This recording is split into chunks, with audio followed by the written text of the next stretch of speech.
So hello guys, in today's video we are going to see the DBMS architecture, database abstraction, data independence and DBMS components, type of DBMS user, database administration and many more things. So first let's talk about database architecture. So there are only three type of database architecture, that is internal, conceptual and external level. So think of a database as having three layers. So normal user never have to worry about messy technical stuff underneath. So mainly इसमें क्या होता है, हमारे पास तीन layer होते हैं database architecture के. एक होता है एक्सटर्नल लेवल, एक होता है कॉन्सेप्चुअल लेवल और एक होता है इंटरनल लेवल. एक एक के बारे में देखते हैं कि ये होता क्या है. इंटरनल लेयर, जिसको फिजिकल लेयर भी बोलते हैं, ये वाला layer. So the storage layer, how data is actually saved on disk, file and access folder. Only the DBMS software and the database administrator DBA can care about it. So ये होता क्या है कि ये जब फिजिकल लेयर में data store होता है तो ये एक्चुअली में बात करता है कि जो हमारा डेटाबेस है, लेट्स सपोज ये हमारा डेटाबेस है, इसमें है लेट्स सपोज नेम, इसमें है एज और इसमें ईमेल आईडी. ठीक है, अगर ये चीज है तो ये एक्चुअल फाइल में कैसे स्टोर होगा या फिर अंदर किस वे में फिजिकली स्टोर होगा, कंप्यूटर में, बाइनरी में या ये सारा चीज में, इन सब चीज को फिजिकल लेयर मैनेज करता है. उसके बाद आता है कॉन्सेप्चुअल लेयर, जिसको लॉजिकल लेयर भी बोलते हैं. ये एक डिजाइन लेयर है जहां पे क्या होता है कि लेट सपोज हमारे पास डिफरेंट क्या बोलते हैं टेबल है. ठीक है, सो ये है स्टूडेंट टेबल, स्टूडेंट, और ये है लेट सपोज टीचर टेबल. सो ये डिजाइन क्या बताता है कि स्टूडेंट टीचर से कैसे कनेक्टेड है, रिलेशनशिप. फिर लेट सपोज एक हमारे पास कोर्स का भी है, सो स्टूडेंट कोर्स से कैसे कनेक्टेड है, फिर टीचर्स कोर्स से कैसे कनेक्टेड है कि लेट सपोज एक टीचर मल्टीपल कोर्स पढ़ा रहा है, ठीक है, और एक स्टूडेंट क्या कर रहा है, मल्टीपल कोर्स को पढ़ रहा है. तो ये सारा चीज जो रिलेशनशिप होता है और जो डिजाइन होता है कि कौन किससे लिंक है, ये सारा चीज को कॉन्सेप्चुअल लेयर में हम लोग देखते हैं.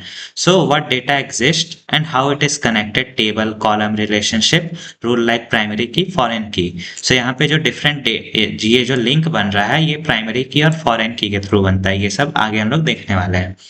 So this is the overall blueprint everyone shares. So अगर मेरे को किसी को यहाँ पे समझाने के लिए भेजना होगा तो मैं सिर्फ ये डायग्राम को भेजूंगा ताकि वो समझ जाए कि स्टूडेंट कैसे कनेक्टेड है टीचर से, टीचर के पास कितने कोर्सेज है या फिर स्टूडेंट कितने कोर्सेज में इनरोल किया हुआ है, ये सारा चीज. उसके बाद आता है एक्सटर्नल लेवल, जो कि व्यू बोलते हैं. अब ये सारा चीज तो इंटरनल कंपोनेंट है, स्टूडेंट को तो आइडिया नहीं होगा कि वो कैसे कनेक्टेड है या उसका डेटाबेस कैसे एक्चुअली में स्टोर है डेटाबेस में. उसको क्या सिर्फ दिखेगा, अपना स्टूडेंट का डेटा, नेम, एज, वो किस कोर्स में है, उस कोर्स का टीचर कौन है. स्टूडेंट का तो बस ये सब चीज दिखेगा ना ऊपर से, उसको थोड़ी मतलब रहेगा कि वो डेटाबेस इंटरनली कैसे कनेक्ट हुआ है या डेटाबेस में कैसे स्टोर होता है. तो एक्सटर्नल व्यू में वही चीज होता है कि हम लोग बस डेटा को ऊपर से देख रहे होते हैं कि मेरा नेम क्या है, एज क्या है, मेरा टीचर कौन है, मेरा कोर्स कौन कौन सा है, वो सारा चीज. सो व्हाट ईच पर्सन और app actually sees, example, a student sees only their own marks, teacher sees only marks of all the student. So external view में वही चीज होता है कि हम लोग बस ऊपर से डेटा को देख रहे होते हैं. कॉन्सेप्चुअल में होता है कि उसका डिजाइन कैसे टेबल एक दूसरे से कनेक्टेड है, और जो इंटरनल लेयर होता है वो बताता है कि एक्चुअली में वो कैसे स्टोर है हमारे कंप्यूटर में, किस फोल्डर में है, किस फाइल में है, वो सारा चीज. Why it matter? If you change one layer like upgrading storage, the other layer do not break. So अगर let's suppose मेरे को कल को मैंने C ड्राइव में इसको स्टोर करके रखा, कल को मेरे को इसको शिफ्ट करना है D ड्राइव में, तो हमारा ये सारा चीज चेंज नहीं होगा, हमारा बस ये चीज चेंज होगा. तो इसीलिए हम लोग डेटाबेस को अलग अलग लेयर में डिवाइडेड रहता है ताकि सारा ऑपरेशन इंडिपेंडेंट रहे और आराम से हो जाए. अब आते हैं डेटाबेस एब्स्ट्रैक्शन. एब्स्ट्रैक्शन क्या होता है? एब्स्ट्रैक्शन मीन्स कि hide the complicated stuff, show only what is needed. Let's suppose एक हम रिमोट का एग्जांपल लेते हैं. तो रिमोट में मल्टीपल बटन्स रहते हैं, on, of, volume, plus, minus, बहुत सारा चीज रहता है. अब हम लोग तो ऊपर से इस बटन को दबा देते हैं, वॉल्यूम प्लस माइनस कोई सा भी दबा दिए, बट उसके अंदर क्या चीज हो रहा है वो तो मेरे को नहीं नीड है, वो जो बना रहा है उसको पता रहना चाहिए ना। तो ये सेम कॉन्सेप्ट यहाँ पे अप्लाई होता है डेटाबेस एब्स्ट्रैक्शन में। ये भी ये तीनों का सेम लेयर होता है कि फिजिकल लेयर में क्या बदलता है कि how it is store, bits में है, फाइल में है, ये दोनों का डायग्राम लगभग सेम ही होता है। सो पहला बात कर रहा है फिजिकल लेयर, यानी कि फिजिकल लेयर में वो चीज कैसे स्टोर्ड है। लॉजिकल लेयर में कैसे सारा टेबल और रिलेशनशिप उनके बीच में है। फिर व्यू में है कि एक यूजर क्या देख पाता है अपने डेटा में, name, age, email, marks, course, age, जो भी है सारा चीज। इसका बेनिफिट क्या है, इजियर टू यूज है, मोर सिक्योर है and easier to maintain. Secure क्यों है और इजियर टू यूज क्यों है? अगर लेट सपोज एक स्टूडेंट आया और उसको बस देखना है कि उसका मार्क्स कितना है, उसका टीचर कौन कौन सा है और कोर्स कौन कौन सा है, तो वो बस यहाँ पे आएगा, अपना सारा कोर्स देखेगा और चला जाएगा। उसको कोई मतलब नहीं है कि आपस में टेबल कैसे कनेक्टेड है या फिर वो बिट में स्टोर हो रहा है या फिर उसका फाइल स्ट्रक्चर क्या है, उसको थोड़ी मतलब है, वो बस ऊपर का देखेगा। सेम जो यहाँ पे कंसेप्ट बताया कि रिमोट में उसको बटन दबाने से मतलब रहेगा, उसके अंदर का वो क्या प्रोसेस हो रहा है उससे नहीं। फिजिकल लेयर में होगा कि अंदर में कैसे काम करता है, अगर रिमोट का ले रहे हैं तो रिमोट के अंदर कैसे सर्किट बना हुआ है वो सारा चीज चेक करेगा। कॉन्सेप्चुअल लेयर में है कि कौन सा वायर किधर कनेक्टेड है, ये सारा चीज। उसके बाद आते हैं डेटा इंडिपेंडेंस। डेटा इंडिपेंडेंस क्या होता है, means you can change one layer without breaking the layer above it. Okay, so physical data is dependence. How data is stored like HDD, HDD, change and index without touching the table structure. अभी just मैंने example बताया कि let suppose मेरे को मेरा HDD में पहले था डेटाबेस सी ड्राइव में। अब मैंने क्या किया, एक अलग से HDD लगवाया अपने कंप्यूटर में क्योंकि स्पेस फुल हो चुका था। अब उस HDD में मेरे को डेटा को डालना है तो मेरा ये दोनों लेयर अफेक्ट नहीं होगा, ये दोनों लेयर जैसा है ये सेम रहेगा। बस हम लोग इस वाले चीज को उठा के यहाँ दूसरे एसएसडी में डाल देंगे। तो ये होता है इंडिपेंडेंस, कि ये दोनों अपना इंडिपेंडेंट है, ये बस चेंज होके इस लोकेशन पे चला गया। फिर है logical data independence. Change the table structure, add or remove column without breaking the app views that use it. Example, add a phone number column to student table, existing app still work. This one is harder to achieve than physical independence. इसका ये कहना हुआ कि let suppose हम लोग को कल को बोला गया कि जो भी हमारा डेटाबेस में उसमें फोन नंबर को भी ऐड करना है, तब यूजर का वो चीज अफेक्ट नहीं होगा, वो चीज बस कॉन्सेप्चुअल लेयर में चेंज होगा कि अब जो है उसमें एक और फील्ड ऐड होगा जो कि होगा फोन नंबर। अब अगर कॉन्सेप्चुअल में ऐड हुआ है तो डेटाबेस लाइक फिजिकल लेयर में भी तो होगा ही, इसीलिए हम लोग यहाँ पे बोलते हैं कि अगर इस लेयर में चेंज हो रहा है तो इसके नीचे लेयर में भी चेंज होगा, बट इसके ऊपर वाला जो रहता है वो इंडिपेंडेंट रहता है।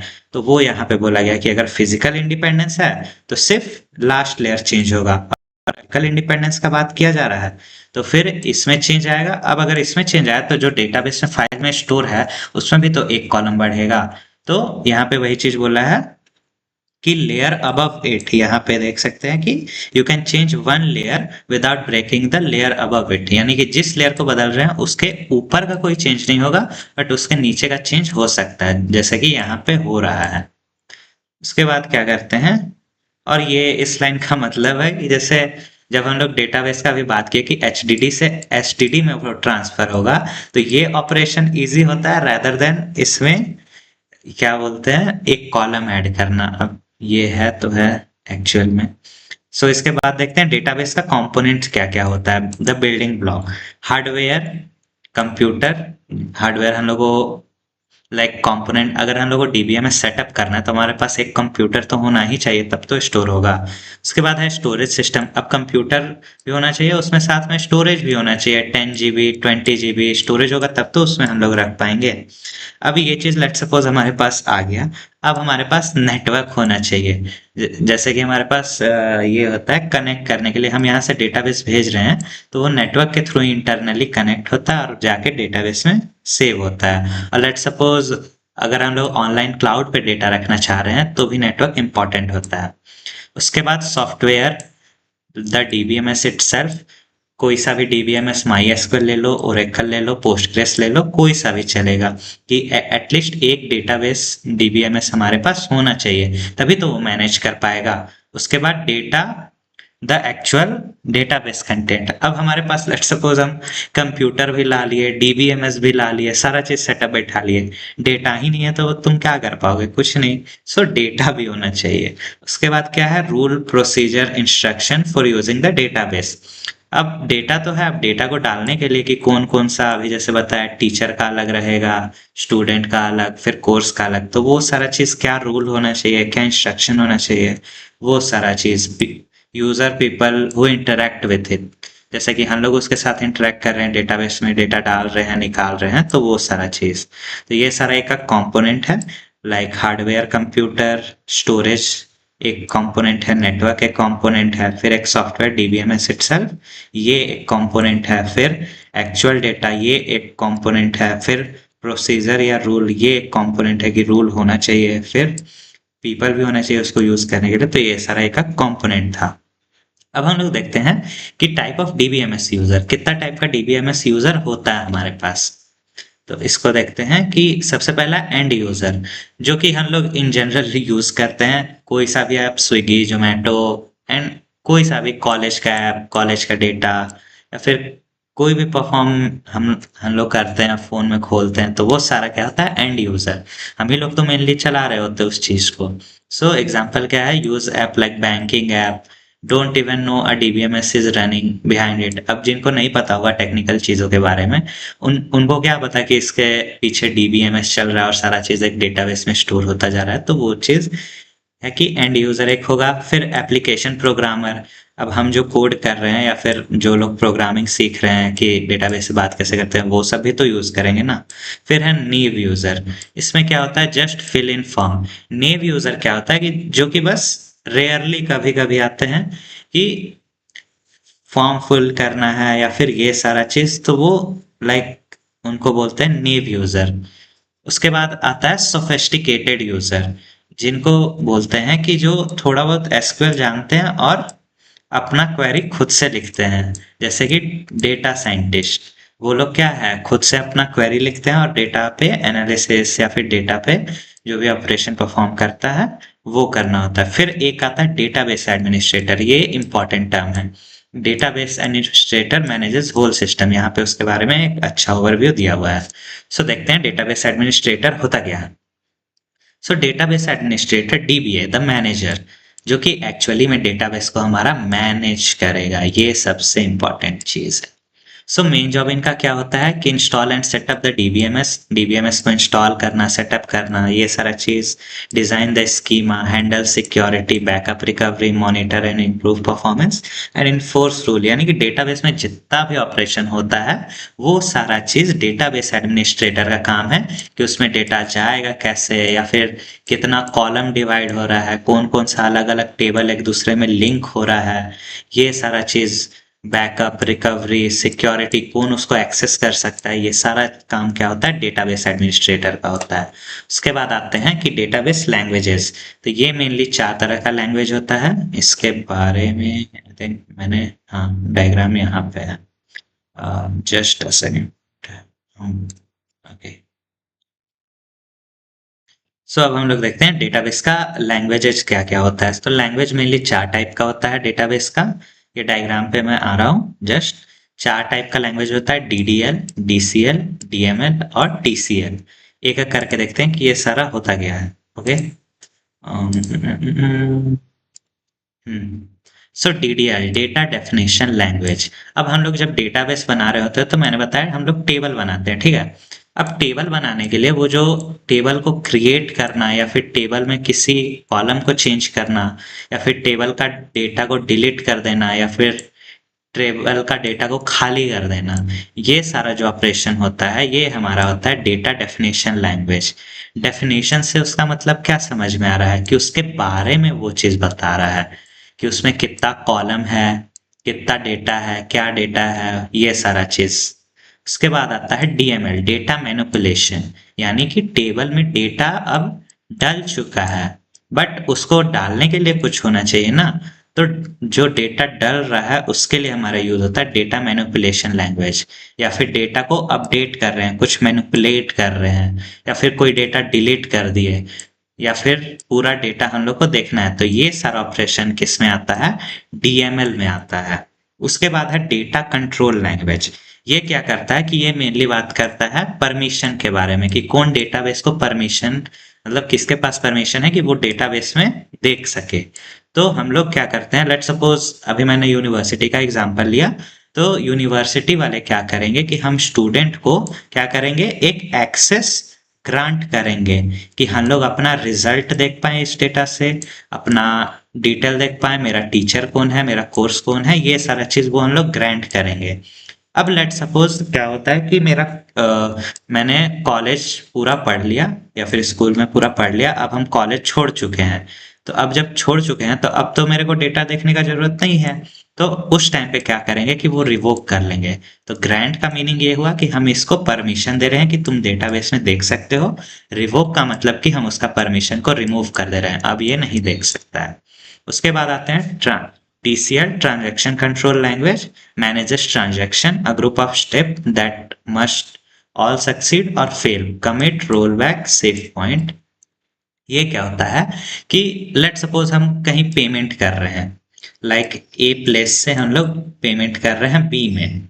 अब पेमेंट के दौरान बहुत सारा चीज होता है ना, हम पेमेंट का अकाउंट नंबर या ये सारा चीज सारा डाल रहे होते हैं। अब लेट सपोज पेमेंट इनिशिएट हो चुका है यहाँ से, लेट सपोज पेमेंट का 4-5 लाइक स्टेप है, ये 4 स्टेप है, और ये चारों को पार जब तक नहीं करेगा पेमेंट होगा ही नहीं। अगर लेट सपोज इन बिटवीन अगर नेटवर्क कट गया या कुछ प्रॉब्लम आ गया, तो फिर कैसे पता चलेगा कि डेटा ए से बी में गया है कि नहीं, या पैसा लेट सपोज 100 रुपए ए अकाउंट से बी अकाउंट में गया है कि नहीं। तो ये ट्रांजैक्शन क्या बोलता है कि या तो सारा जो प्रोसीजर है, जितना लाइक स्टेप है वो एक साथ हो जाएगा तभी हम लोग 100 रुपया इधर भेजेंगे, और अगर एक भी फेल कर गया तो हम लोग 100 रुपये को जाने नहीं देंगे। तो ये चीज यहाँ पे बोलता है कि a group of step that must all succeed और ऑल फेल, या तो सारा सक्सीड करके 100 रुपया बी के पास चला जाएगा, या फिर कहीं पे भी फेलियर हुआ तो ये बी के पास जाएगा ही नहीं, ये ए के पास ही रह जाएगा, चेंज ही नहीं होगा। तो ये बोलता है। और कमिट का मतलब यही होता है कि अगर हम एक बार बोल दिए कि अब 100 रुपया भेज दो, जैसे होता है ना हम लोग पेमेंट कर रहे होते हैं तो यूपीआई का पिन डालते हैं 6 डिजिट का, तो जब 6 डिजिट डाल के और ओके पे क्लिक करते हैं तो क्या हुआ, कमिट। तो वहां पे कमिट का परमिशन दिए कि हाँ तुम 100 रुपये भेज दिए उसके अकाउंट में, तो वो लास्ट में क्या होता है, कमिट। और जब लेट सपोज हमारा बीच में ही ट्रांजैक्शन फेल हो गया तो क्या हो जाता है, सारा जो ऑपरेशन है वो रोल बैक कर जाता है। यहाँ पे लेट सपोज जो स्टेप बता रहे थे, इसमें लेट सपोज प्लस माइनस हो रहा है अकाउंट में, इससे प्लस, इसमें माइनस हो रहा है, इसमें प्लस हो रहा है, बीच में ही मान लो डेटाबेस में प्रॉब्लम आ गया, तो क्या करेगा, ये जो 100 रुपया माइनस कर दिया था तो रोल बैक होके क्या हो जाएगा, ये पीछे आ जाएगा। तो 100 रुपया इसका जो कटा हुआ था ये वापस हो जाता है। इन जनरल भी हम लोग कभी देखे होंगे कि हमारा पैसा 100 रुपया कट जाता है, ट्रांजैक्शन फेल हो जाता है, तो 1-2 दिन में या फिर जितना टाइम रहता है 6-7 दिन में वापस आ जाता है। तो ये रोल बैक का काम होता है। फिर सेव पॉइंट भी होता है एक चीज, जब इसको इंटरनली जब अंदर का देखें तब बात करेंगे। उसके बाद मेमोरी ट्रिक क्या है कि हमारे पास मेनली 3 तरह का स्कीमा होता है, जो कि होता है इंटरनल, कॉन्सेप्चुअल, एक्सटर्नल, जिसको ये दोनों चीज आपका सेम ही है, या तो आर्किटेक्चर बोल लो या फिर एब्स्ट्रैक्शन लेयर बोल लो, मतलब ऑलमोस्ट सेम ही है कि internal, conceptual, external and physical logical view, दोनों का सेम ही मीनिंग होता है। उसके बाद ये सब चीज के बाद डेटा इंडिपेंडेंट, सारा एक दूसरे से इंडिपेंडेंट रहता है। फिर कंपोनेंट, फिर कितने टाइप के यूजर होते हैं, डेटाबेस एडमिनिस्ट्रेटर एंड लैंग्वेजेस, ये ज्यादा इंपॉर्टेंट है लैंग्वेजेस। और ये उसका डायग्राम है कि मेनली 4 पार्ट में वो ऐसे डिवाइड है। डेफिनेशन में टेबल को बनाते हैं या डिलीट करते हैं, मैनिपुलेशन में है कि टेबल में डेटा डाल रहे हैं, अपडेट कर रहे हैं, वो सारा चीज।